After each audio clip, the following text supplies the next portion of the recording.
네, 일반 물리 오늘 종강인데요.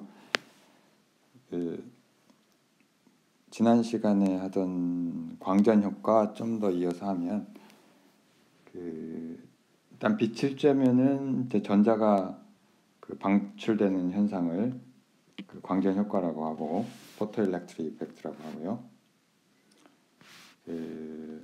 얘는 이제 우리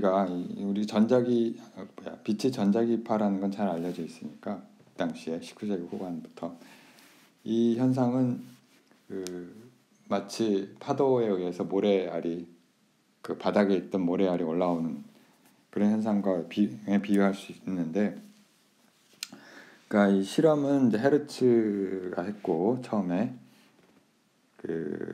이 어떤 실험을 하는 거고 하니 진공관에 양단에 메탈 플레이트를 놓고, 그러니까 일렉트로드죠. 뭐라 그러지? 한국말로.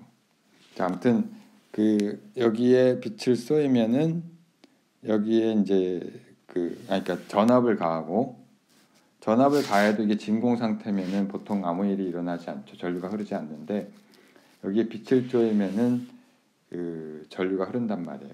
전류가 흐르는 게 튀어나오는 전자 때문이라고 이제 생각을 할 수가 있는 건데, 이 현상 자체는 놀라운 게 아니고요.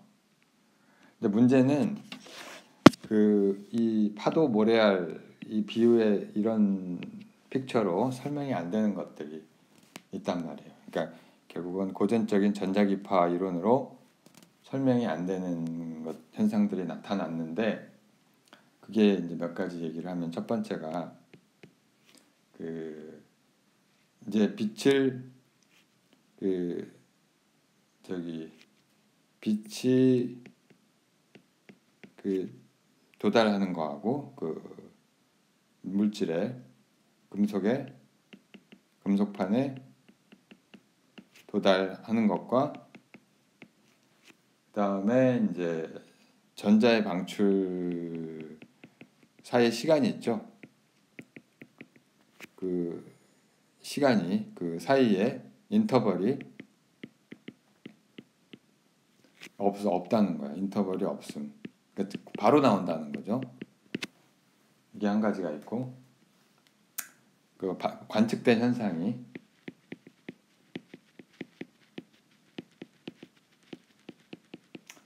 두 번째가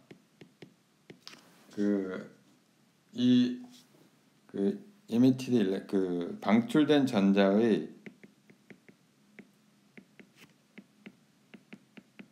운동 에너지가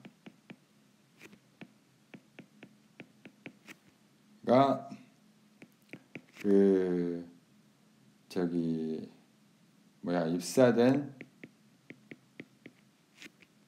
전자기파의 에너지와 무관하고요. 이거 우리 클래시컬 웨이브로 설명이 안 되는 건데, 그러니까 무슨 얘기냐면은 파도가 강하게 칠수록 모래가 더 세게 올라올 거 아니에요. 그게 이제 우리가 상식인데, 클래시컬 픽처인데, 근데 입사된 전자기파의 에너지하고는 전혀 상관이 없고, 뭐랑 상관이 있냐면은 이 전자기파의 프리퀀시, 진동수와 관계가 있단 말이에요. 어떻게 관계 있는지는 좀 이따 얘기하기로 하고, 그 다음에 어떻게 관계가 있느냐 하면은 이제 진동수 F라고 하면, 빛의 전자기파 진동수 F가 올라가면 에너지 방사된 포토일렉트론의 에미티드 일렉트론, 이것도 같이 비례해서 올라간다는 거죠. 그리고 어떤 특정한 프리퀀시가 있어서, 얘는 이제 물질마다 다른데, 여기서는 그 전류가 흐르지 않은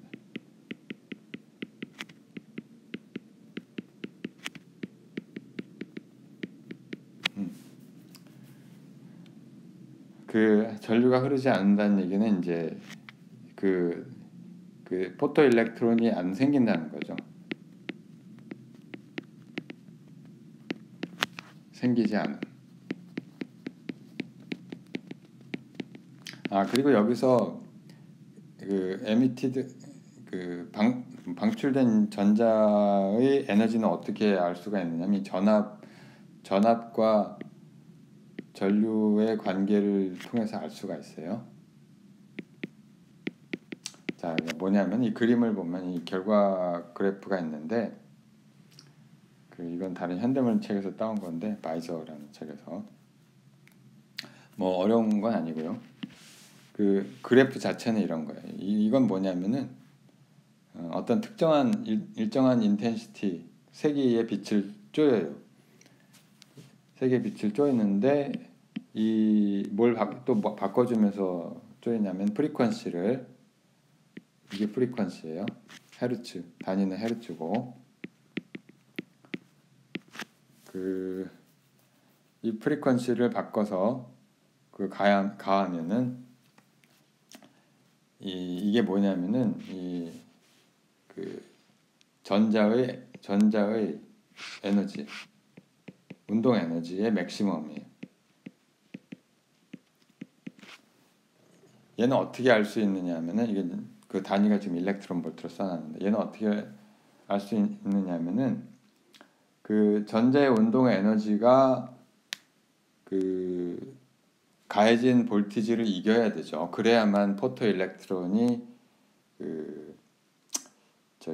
디텍트가 되는데, 그러니까 무슨 얘기냐면 여기서 이 그림에서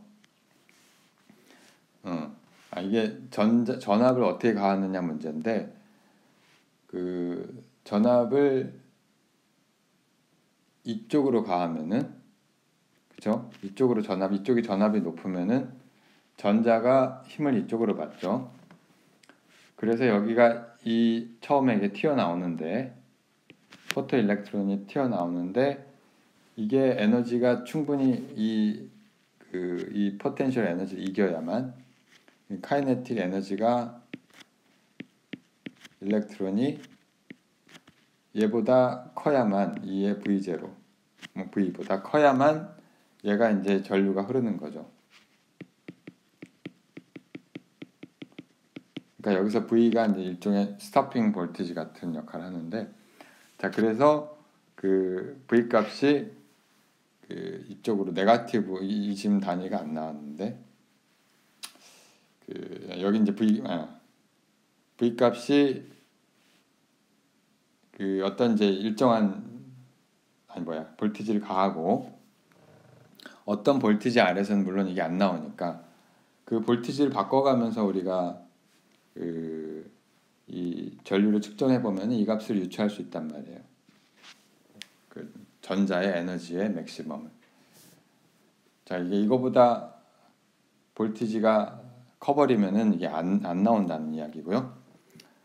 그게 한 가지가 있고, 그 다음에 이제 프리퀀시는 이 어느 특정한 프리퀀시를 넘어야만 또 이 전류가 흐른다는 얘기고, 카이네틱 에너지가 생긴다는 얘기고요.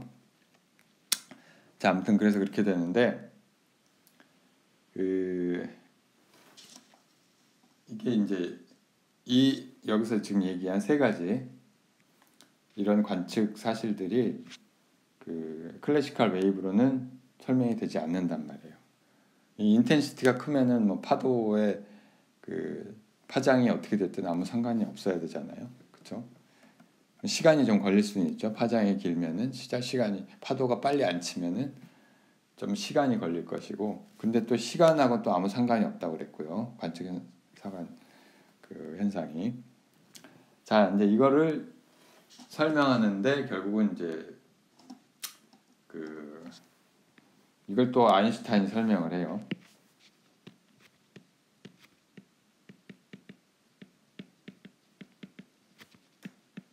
이걸로 노벨상을 받았죠. 아주 사소한 걸로 받은 거예요. 자기가 한 일에 대해서. 자, 이게 아인슈타인이 어떻게 설명을 했냐면은 이 방출된 전자의 운동 에너지는 다음과 같은 식을 만족을 하는데, 어떤 식이냐면은 이거에 이제 방출된 운동 에너지 Knet 에너지라고 하고, 요거의 최대치가 어떤 플랑크 상수에다가 프리퀀시를 곱하는 값 빼기 어떤 이거 파이라고 하는 값이 있는데, 이걸 우리가 이제 워크 펑션이라고 부르고요. 이게 무슨 얘기냐면은 이걸 이제 해석은 다음과 같습니다. 해석은 어떤 거냐면, 얘가 여기에 들어간 픽처는 이제 포톤이란 개념이 들어가요. 포톤이라고 하는 거는 빛의 개수를 쓰는 거예요. 그러니까 quantum of light라고, electromagnetic wave라고. 무슨 얘기냐면은 이게 파도를 치는 모래알이 아니라 구슬치기 같은 거라는 거예요. 자, 구슬이 그러니까 빛을 쏘는 게 우리가 컨티뉴어스한 연속적인 웨이브를 쏘는 게 아니라 다른 구슬, 그러니까 예를 들어 구슬치기 할 때 여러분들 구슬치기 같은 거 했을지 모르겠지만, 우리 어렸을 때 많이 했지만, 이제 바닥에 구슬을 깔아놓고 던지는 걸, 콩알을 던지면 안 튀어나오는데 쇠구슬을 던지면 튀어나온단 말이에요. 튕겨나간단 말이에요. 그런 픽처라는 거죠. 자, 그리고 던지는, 입사하는 포톤의 에너지, 구슬의 에너지는 그게 콩알이냐, 쇠구슬이냐, 콩알만 하냐, 그걸 결정하는 거는 이거의 프리퀀시라고 하는 거고, 이게 바로 에너지 싱글 포톤이 되는 거예요. 자, 그렇게 우리가 생각하면 된다는 거예요. 그래서 얘가 워크 펑션은 또 뭐냐면, 우리가 이렇게 베이큐움 레벨이라고 칩시다. 우리가 이거를 비유를 할 수 있는데, 정확히 이거 맞는 그림이고요. 여기가 베이큐움이고, 베이큐움 레벨이고, 에너지예요. 이건 에너지를 말하는 거예요. 에너지 레벨. 그 다음에 이제 매터 안에 전자들이 갇혀 있는데, 왜냐하면 베이큐움 레벨보다 낮게 있기 때문에 갇혀 있는 거고, 여기에 전자들이 있어요. 이게 전자들이 있고, 여기다가 이제 빛을 쪼이면은, 여기서 이제 포토 일렉트론이, 전자가 이제 튀어나오는 거죠. 이렇게 여기 있던 게 일렉트론이 튀어나오는 건데, 그리고 요 베이큐움 레벨에서 전자가 있는 곳까지, 전자 준위들이 있는 곳까지 있는 높이를 파이, 이게 워크 펑션이라고 하고요. 이게 워크 펑션이고, 이 워크 펑션 이름이에요, 그냥. 자, 근데 이게 파도가 치는 모래알이 아니라 구슬치기와 같다는 뜻이고요. 이게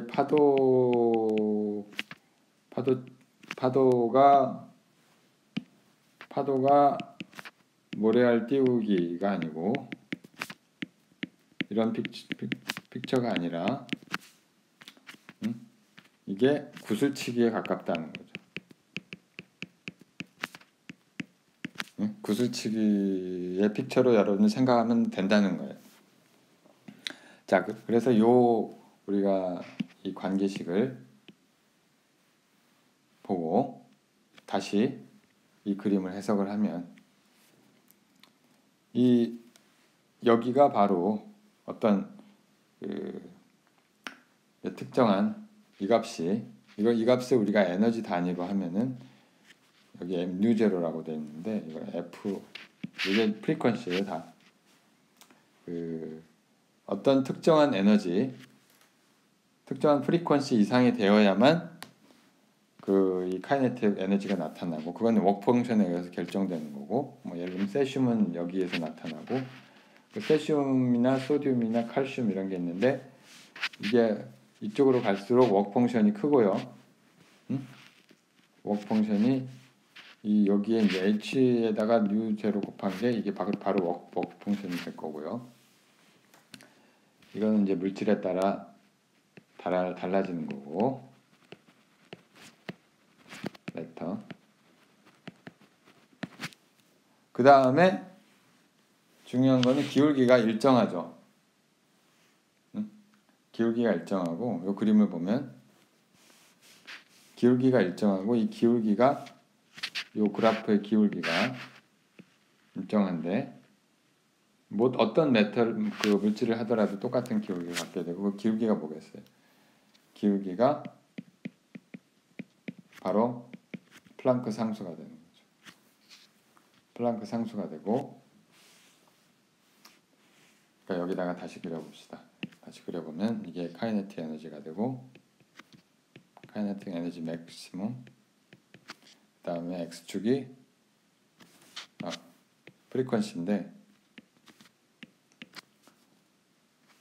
요것이 이제 그래프가 항상 이런 모양이 되고, 요거의 기울기가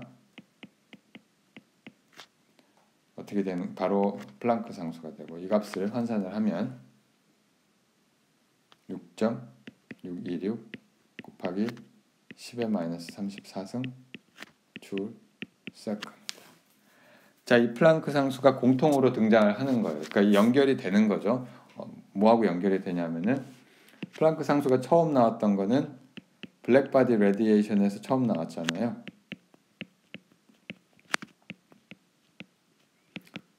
블랙바디 레디에이션에서 우리가 지난 시간에 했던, 그래서 우리가 이제 이 인텐시티가 뭐에 비례하냐면은 뭐 이런 게 나왔었잖아요. f의 제곱, 사실은 3승인데 hf 이렇게 되고, 익스포넨셜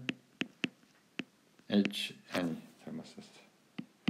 kt 마이너스 이런 게 나왔는데, 이때 처음 그 블랙바디 스펙트럼의 곡선, 그러니까 열과 온도와의 관계를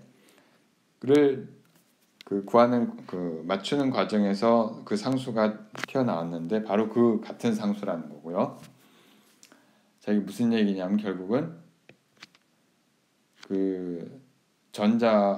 전자기파가, 일렉트로마그네틱 웨이브가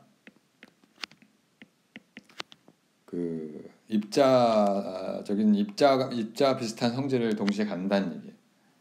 입자성을 갖는다.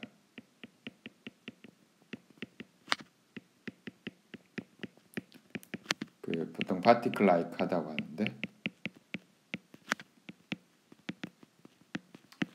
자, 이게 재미난 현상인데, 그러니까 무슨 얘기냐면은,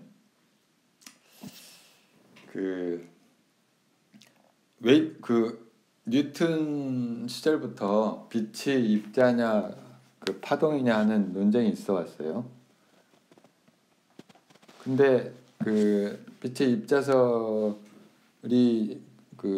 주를 이뤘던 시절은, 뉴턴 시절은 사실은 이제 뉴턴의 개인기에 의한 것이 컸고요. 실제로는 빛이 파동이란 증거들이 넘쳐났단 말이에요. 그러니까 뒤로 갈수록 명확해진 거고, 가장 명확하게 실험적으로 관측된 거는 이제 영의 실험이고요. 더블 슬릿 익스페리먼트에서 간섭이 보인다는 현상이고, 그러니까 분명히 전자기파는 입자예요. 입자가 아니라 파동이에요. 그리고 이제 어떤 파동이냐 하는 게 이제 완벽하게 맥스웰의 방정식에 의해서 증명이 됐단 말이에요. 그런데 이제 갑자기 이게 빛이 또 다른 입자성을 갖는다, 이런 이제 게 등장을 한 거예요. 그러니까 사실은 혼란이 오기 시작한 건데, 그러니까 입자성을 갖는다는 건 무슨 얘기냐면, 여기 구슬처럼 보인다는, 그러니까 우리가 입사된 전자기파의 에너지를 봤을 때, 얘를 에너지를 쪼개고 끝까지 쪼개면 남는 최소 단위가 0이 아니라는 뜻이죠. 에너지의 최소 단위가 존재하고요.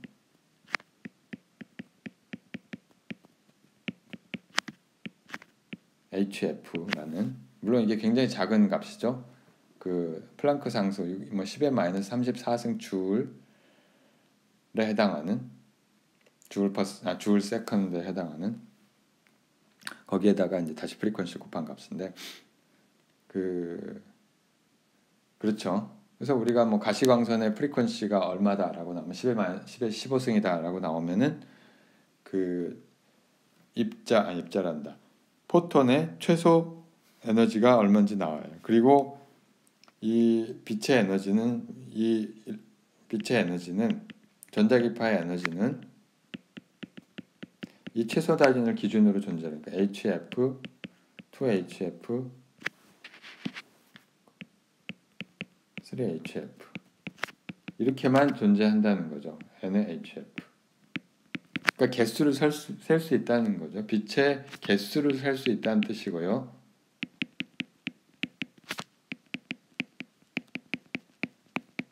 워낙 많긴 하지만 내가 지금 지금 태양광이 아주 세요. 지금 태양빛이 굉장히 센데 얘를 1초 동안에 그 포톤이 몇 개 들어오는지를 셀 수가 있단 말이에요. 물론 이제 주파수별로 진동수별로 나눠야 될 거고, 처음에 스펙트럼 분석을 한 다음 정확히 블랙바디 레디에이션을 하게 되고요. 그 인텐시티를 구하고 나면 그 성분별로, 그러니까 정확히 이 포뮬라를 우리가 스펙트로메터로 구하고 나면 그 각 주파수별로 그 1초 동안에 단위 시간 동안에 포톤이 몇 개 들어오는지를 셀 수가 있다는 뜻이에요. 자, 그런 의미에서 이제 입자성을 갖는다는 뜻이고요. 그래서 우리가 그 입자성을 particle-like property를 명확히 해준 게 바로 이 광전 효과라고 하는 거죠. 그 블랙바디 레디에이션은 간접적인 증거고, 그렇죠. 그 레디에이션 뭐 우리가 이런 뭐 파장에 따라서 이런 모양을 갖는다는 게 이게 바로 입자성을 보여주는 건 아닌데, 그러니까 우리가 그 결론적으로 그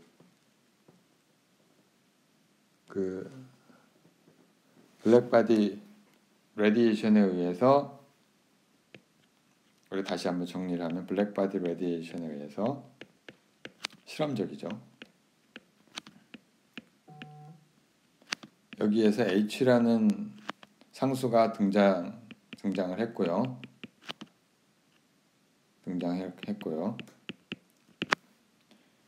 그 다음에 이제 이 광전 효과에 의해서 포토엘렉트릭 이펙트,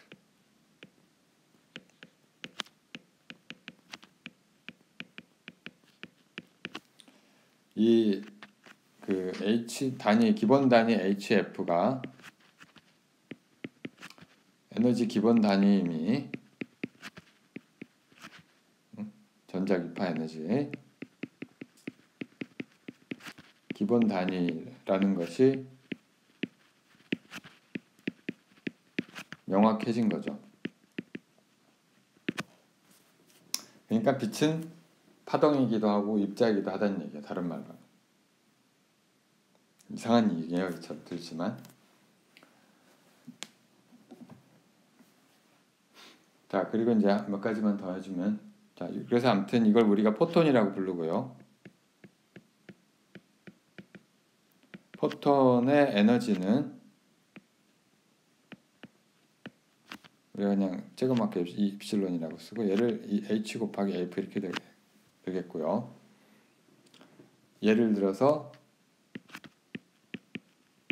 그 주파수가 10의 15승 헤르츠다. 이게 어떤 빛인지 내가 대략 가시광선인 것 같은데 약간 자외선 쪽인가? 따져보면 나오는데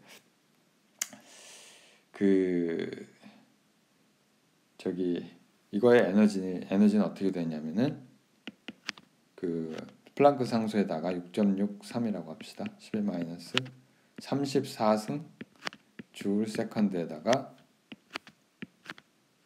그 다음에 10의 15승 헤르츠라고 하는 건 세컨드의 마이너스 1승이죠.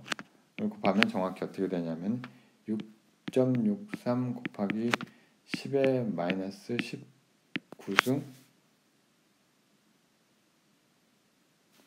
줄이 되는 거죠.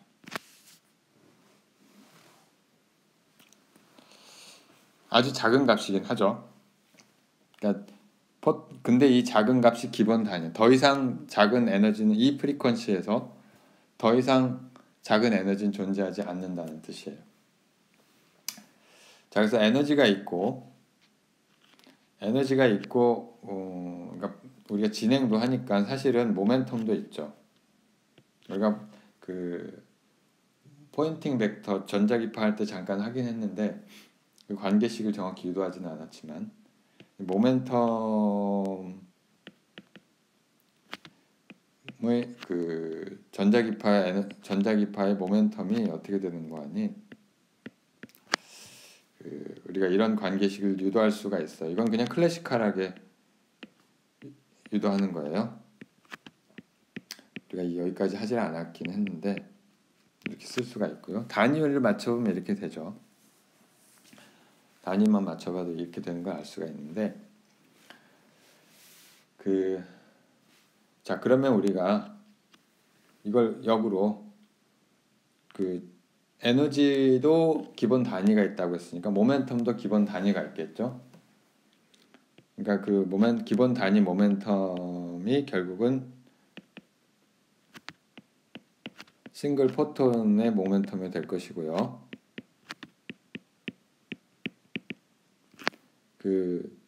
이 싱글 포톤의 모멘텀은 에너지가 기본 단위가 엡실론이니까 hf 나누기 c 이렇게 될 겁니다. 또는 이거를 람다분의 h 이렇게 쓸 수도 있고요. 또는 웨이브 넘버 람다는 k가 람다분의 2파이 이렇게 되잖아요. 웨이브 넘버가 단위 길이당 수가 몇 개냐 이런 걸 세는 거. 자, 그걸 다시 쓰면 얘는 2파이분의 h의 k 이렇게 쓸 수도 있고요. 얘를 2파이분의 h를 이것도 자주 쓰는데 뭐 우리가 더 이상 쓸 일은 없겠지만 얘를 h 바라고 부르기도 하고. 그래서 이거를 h 바의 k 이렇게 쓰기도 하는데 얘는 플랑크 상수를 2파이로 나눈 값이니까 값도 주어지는데 1.055 곱하기 10-34승 줄 시작한 물리를 나중에 더 배울 일이 있는 학생들은 이걸 접하게 될 것이고요.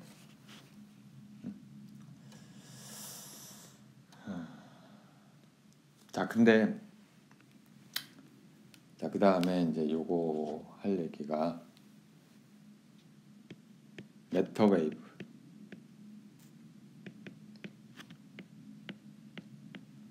이걸 참 생각하는 사람도 대단하긴 한데 드브로이라는 사람이 생각을 해낸 거예요. 처음에 1924년도 요거 하나 가지고 또 노벨상을 받았죠. 아주 간단한 아이디어인데 뭐냐면은 우리가 이제 원래 파동이라고 생각하는 전자기파가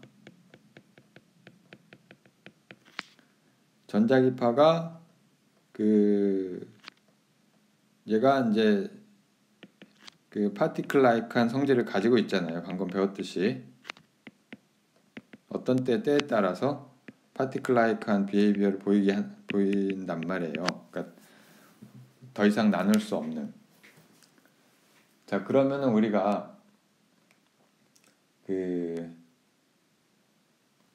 드브로이가 한 건 뭐냐면 그렇다면 드브로이가 생각한 게 뭐냐면은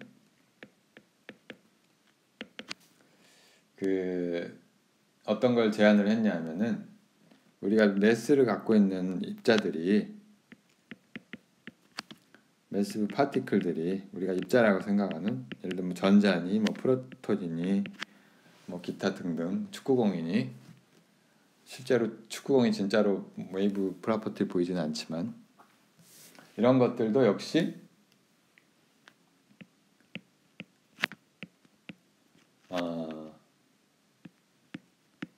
웨이브 라이크 프로퍼티, 웨이브 프로퍼티를 보일 것이다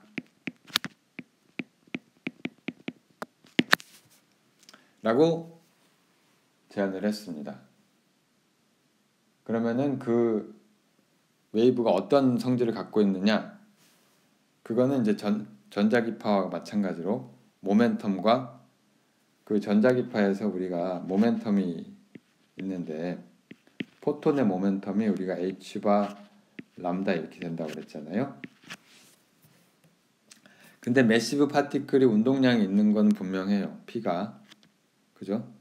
P 값이 mv, 사실은 상대론적으로 하면 감마 값이 붙는데 감마라고 하는 거 우리가 옛날에 상대론에서 배웠듯이 1 나누기 1 마이너스 v제곱 나누기 c제곱, 이거 우리가 운동량 얘기는 정확하게 유도를 하진 않았지만, 자 그렇게 되고 요 운동량을 갖는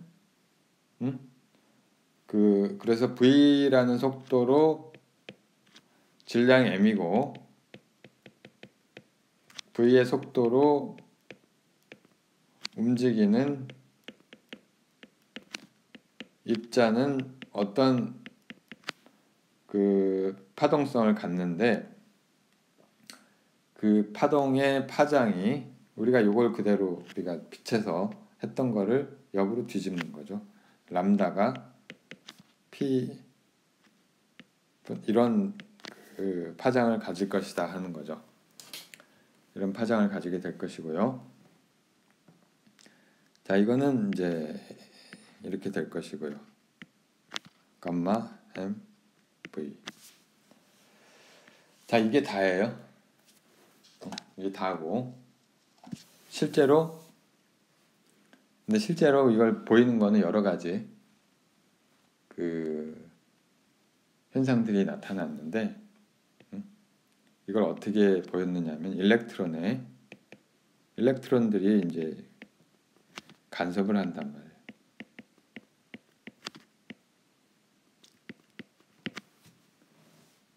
디프렉션도 하고, 디프렉션 하는 것 하기도 하고요.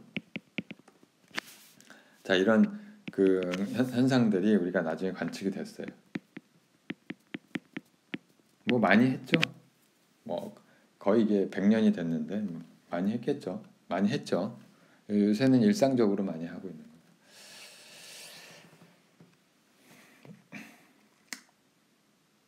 자, 근데 이게 재미난 게, 그러니까 우리가 입자라고 생각한 것도, 우리가 파티클도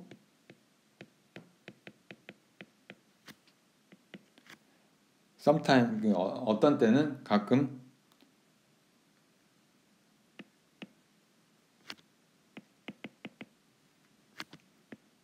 그 behave as wave. 그러니까 이게 참 묘한 거예요. 그럼 어떤 때는 입자로 기술되고 어떤 때는 그 파동이냐, 이게 참 묘한 건데, 그게 참 묘한 건데 어쨌든 간에 그 얘를 우리가 이런 이제 이 입자를 그 양자역학에서는, 우리가 이제 양자역학을 우리가 여기서 하지는 않겠지만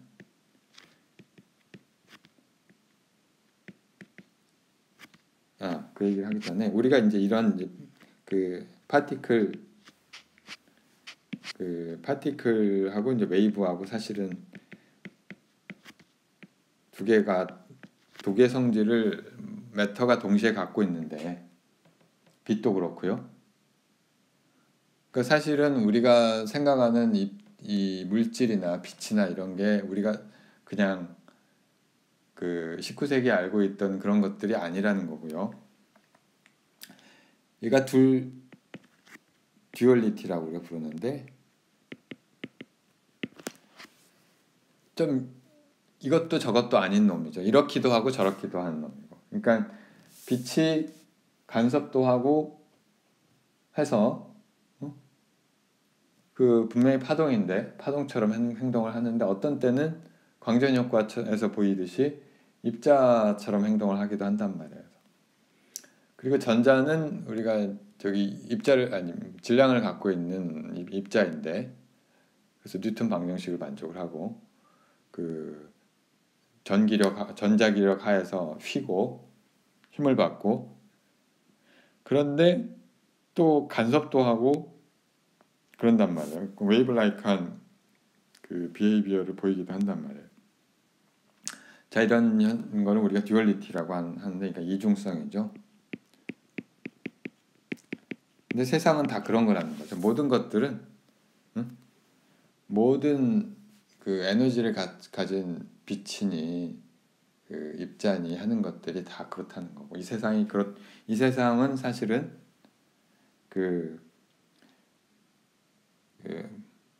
이 세상의 모든 것은 사실은 이런 거죠.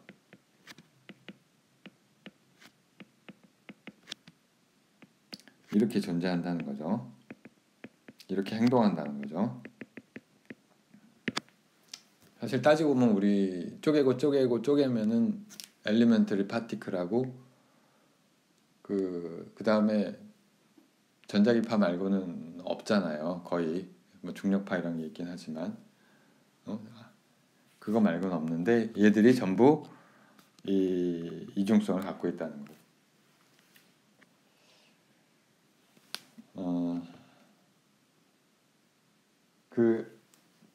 그런 양자 이론에서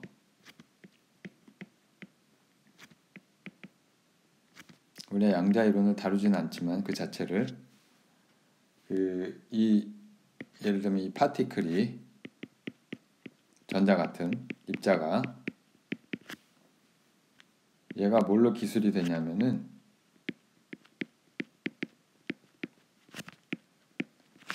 그 웨이브처럼 기술이 되는데 앰플리튜드 웨이브 펑션으로 기술이 되는데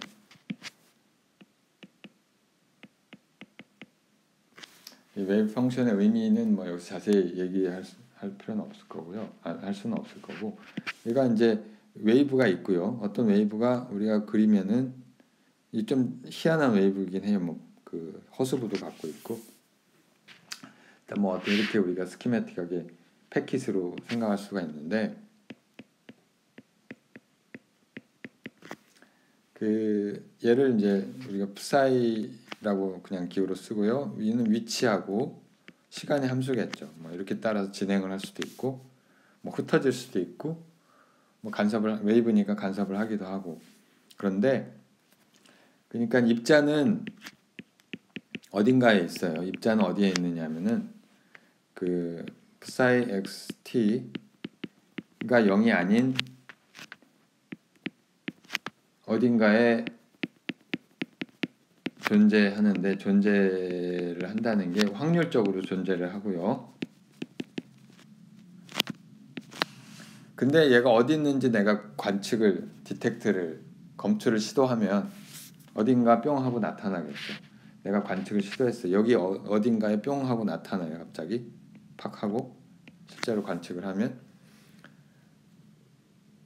그러면은 이제 입자는 갑자기 여기에 있는 거죠. 좀 이상한 기술이긴 한데 그러니까 무슨 얘기냐면 그 입자의 위치를 관측하면 예를 들어서 x = x0에서 관측이 됐다고 칩시다. 하면 입자는 x 여기에 있는 거죠.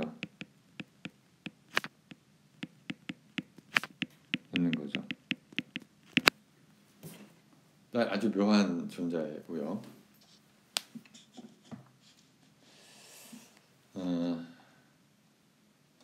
그 uncertainty principle이란 게 있는데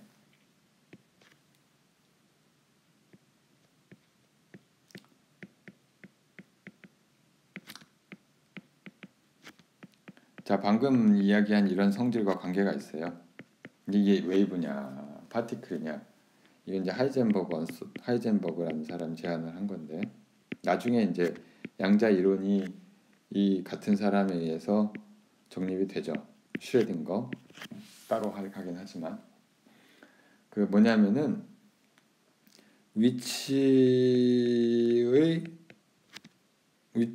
입자가 어디 있는가 하는 걸 따지는 걸 입체의 불확정성, uncertainty, 델타 x라고 하고, 그 다음에 운동량이라고 하는 건 사실 우리가 파장하고 관계가 있죠.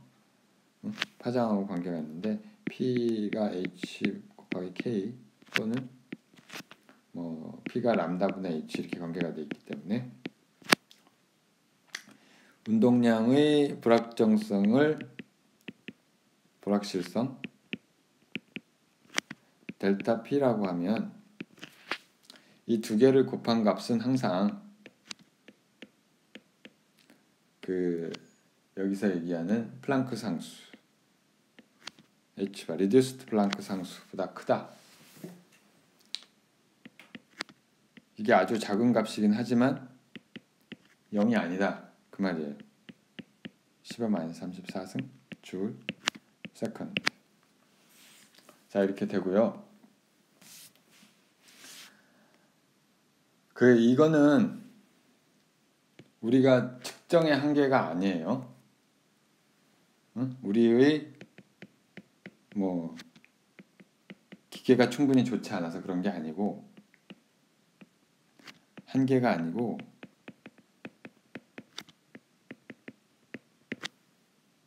자연이 우리한테 부여하는 한계예요.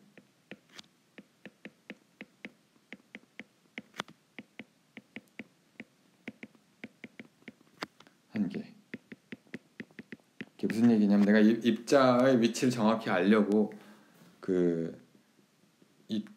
측정을 하는 순간 얘의 웨이브 패킷이 확 갑자기 쪼그라들어갖고 입자의 운동량을 알 수가 없게 되어버리고, 반대로 입자의 운동량을 측정을 하려면은 이 파장을 측정을 하면 되는데, 그죠? 여기서 입자 운동량을 파장을 측정하면 되는데, 이 파장을 측정을 하려면은 얘가 위치가 어디 있는지 알 수 없게 되어버린다. 그런 뜻이고요. 이거는 아주 사실은 대단히 중요한 원리이긴 한데 여기서 더 이상 할 수는 없을 것 같고요. 근데 아무튼간에 여러분들이 나중이라도 이걸 한번 생각을 해보세요.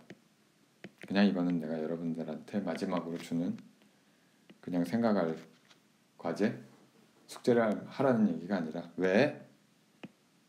이거 답이 없는 과제인데 왜 자연은 우리한테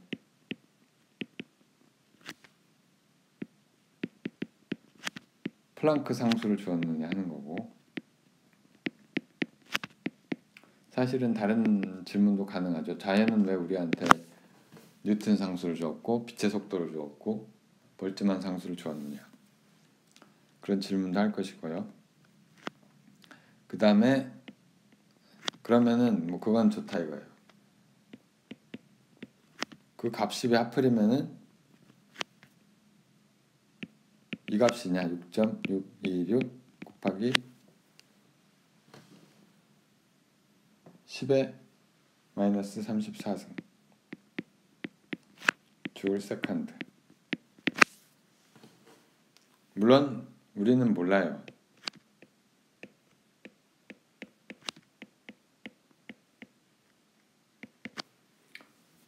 우린 모르고 이제 여기가 사실은 현대 물리학의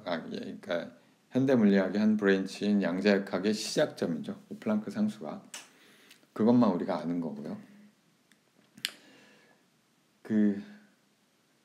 아무튼 이 양자역학 파트 한 2시간, 그 다음에 이제 상대성 이런 포함해서 현대물리 부분도 다 마치게 됐는데, 그래서 뭐 이번 학기 이걸로 종강을 하고요. 뭐 이 물리학, 그 전자기학 위주로 했고요. 그 다음에 우리가 현대물리 파트까지 여러분들한테 몇 시간을 강의를 했는데, 그 다른 건 몰라도 이 자연이 어떻게 돌아가는지 조금 이해하는데 도움이 되었으면 하는 바람을 갖고 있고, 어려운 시기에 그 온라인 수업 듣느라고 고생 많았습니다. 여기까지 하겠습니다.